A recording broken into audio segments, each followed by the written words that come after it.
reject it. If it's in between, you need to think about it more. I'm not doing that to be fancy, even though I like being fancy. Communicating simple things by signs is important. CEO may not, or board of directors may not be able to relate to specific numbers, by they relate to those things. Go ahead, don't go ahead, be careful. Be careful on the positive side, be careful on the negative side. I mean, they probably taught you that, oh, communication is done better with PowerPoint. You can actually communicate a lot better in Excel compared to PowerPoint, right? It's that simple. Now, let's kind of build in some other stuff. Oh, one thing you need to be careful about these. So if this is,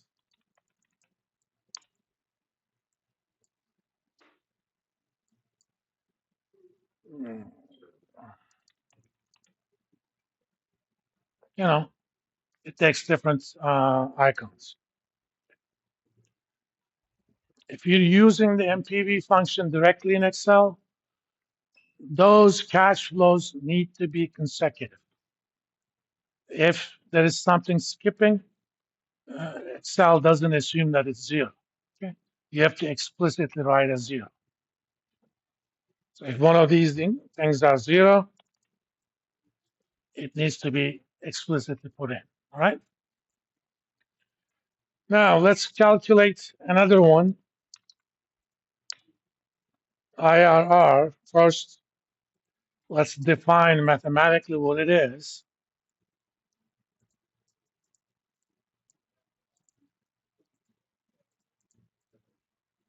The rate of discount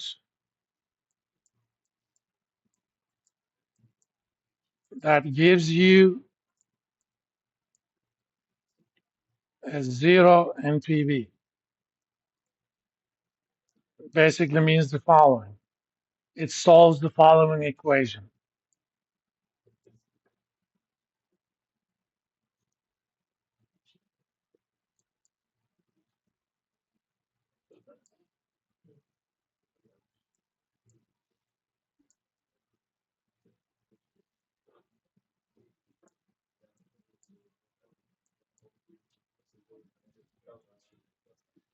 This is the highly nonlinear equation. There is no explicit solution. In fact, if you define x,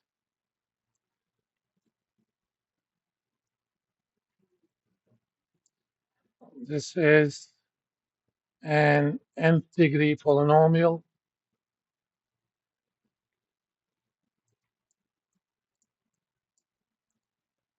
in x. In the field of complex numbers, which is real and imaginary numbers, it has n solutions, but generically, it does not even have to have any solution at all. If cash flows are what we call conventional, which means all future cash flows are either positive or zero.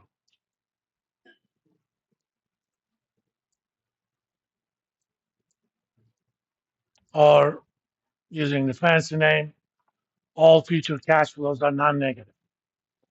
If that is the case, we know mathematically that there exists only one real solution to this problem.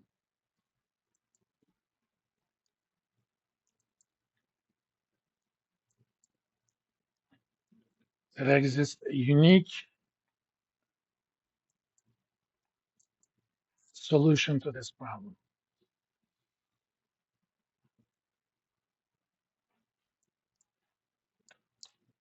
And Excel can calculate that using the function IRR which uses all the cash flows, including the negative year zero one.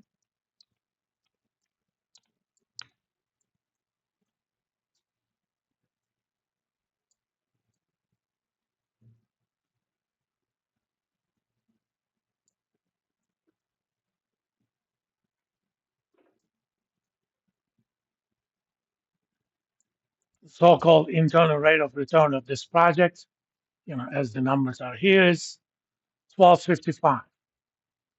And we also need a decision rule.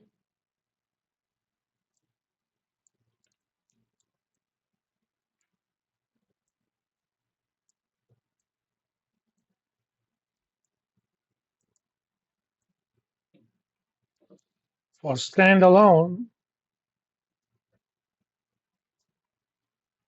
if IRR is greater than the cost of capital,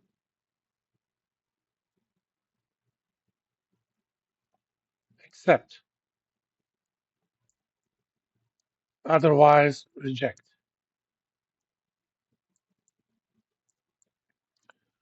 When cash flows are conventional and we have standalone projects, NPV and IRR is going to yield exactly the same decision, assuming we're not dilly-dallying with the gray area issues. Okay? If cash flows are conventional,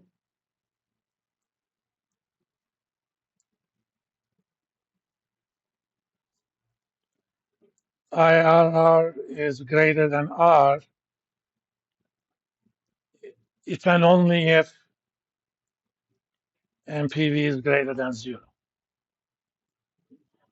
If and only if simply means if NPV is greater than zero, IRR is greater than the discount rate, or if IRR is greater than discount rate, NPV is zero, greater than zero. But this breaks down if cash flows are not conventional.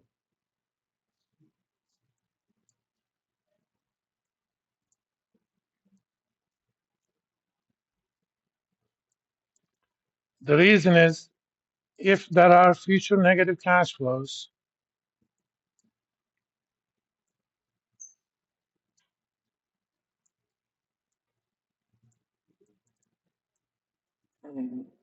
there are typically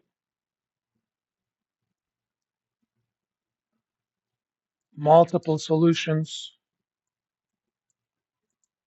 to the equation that defines ARR.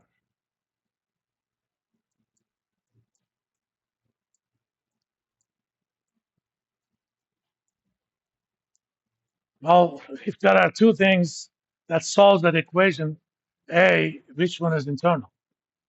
The entire question is ill-posed. So the concept of IRR does not mean anything. You can come up with a number, but it doesn't mean anything. Let's do an example.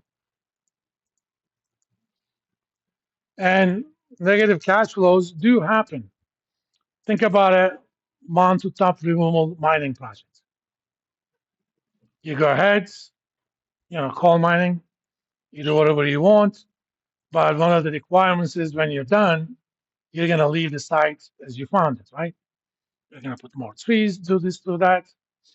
That means at the end of the project, the last few years, you're going to have negative cash flows. Suppose a project costs $1,000 and first year it's going to make you 2,000 and but it's going to cost you $500 the last year, right? So let's find out. I'm just going to do it here.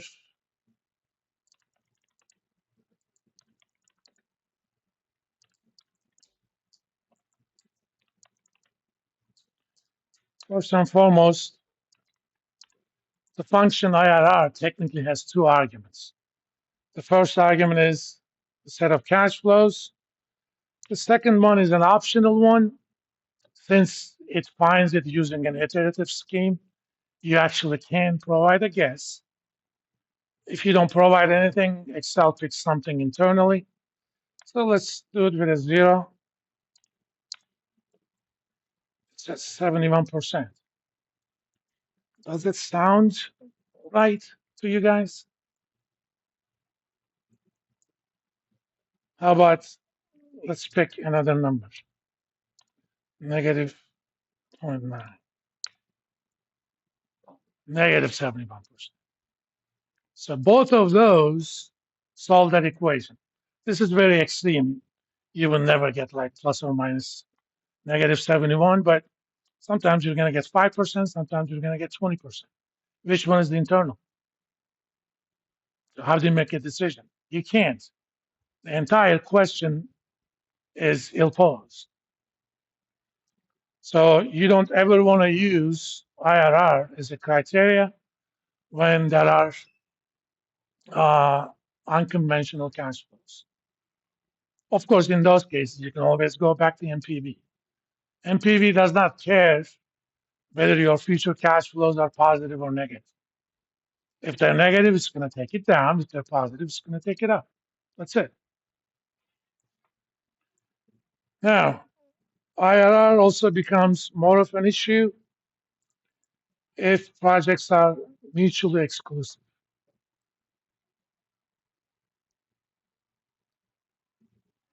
Again, decision rule is simple.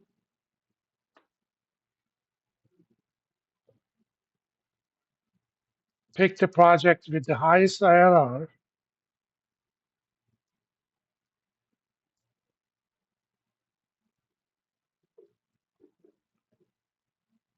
provided it would have been acceptable